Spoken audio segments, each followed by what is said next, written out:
you and I are going to learn and go through segment by segment this little formula I call the ultimate percent change formula. You're going to need to use this formula every time you see a word problem on the SAT that has to do with percent.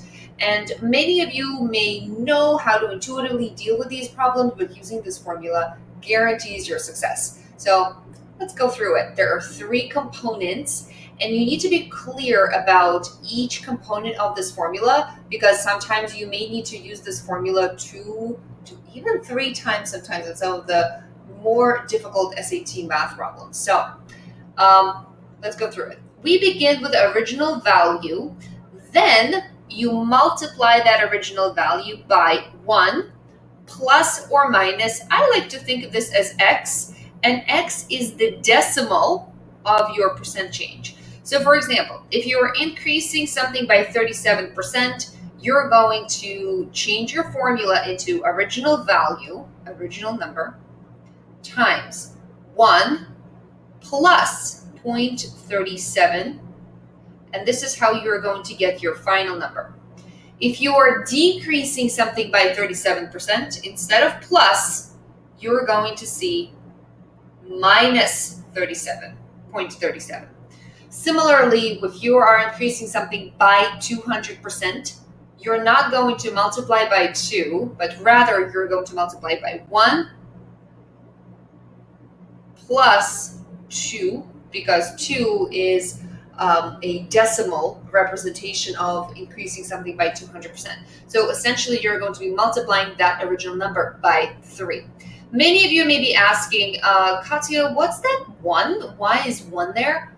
1 is 100% of a number. So when we say the number went up by 20%, if you take a number and you multiply it by 0.2, which is the decimal equivalent of 20%, you did not find what that final number looks like.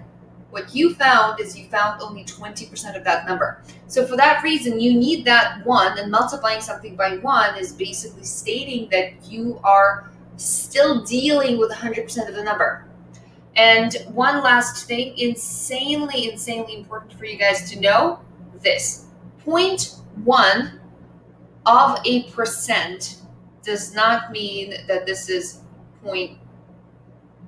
0.1% is not the same as 0.1, because 0.1% is in fact 0.001.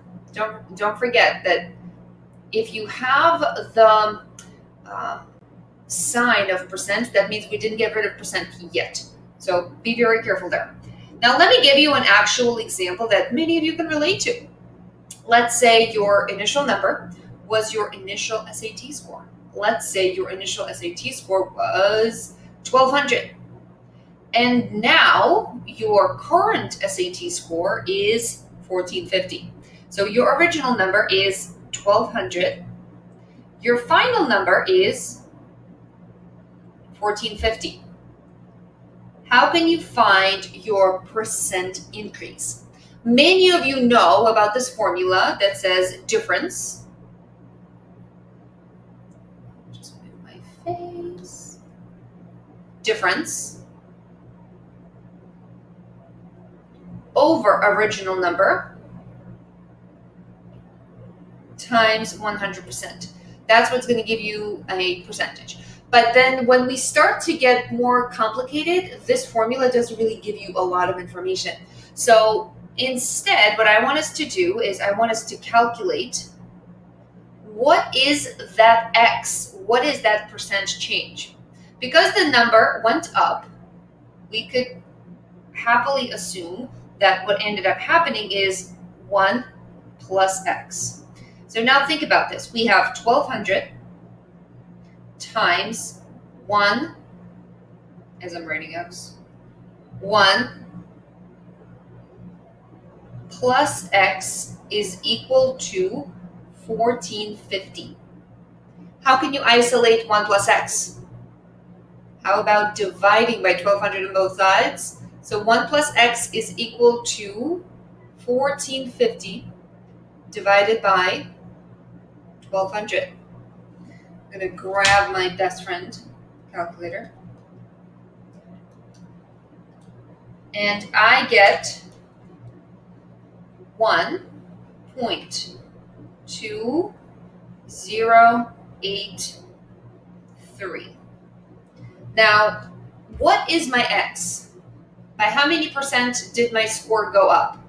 My score went up by 20.83%. How do I know that? Well, what I'm going to do is I'm just going to subtract 1 on both sides, and x is equal to 0.2083.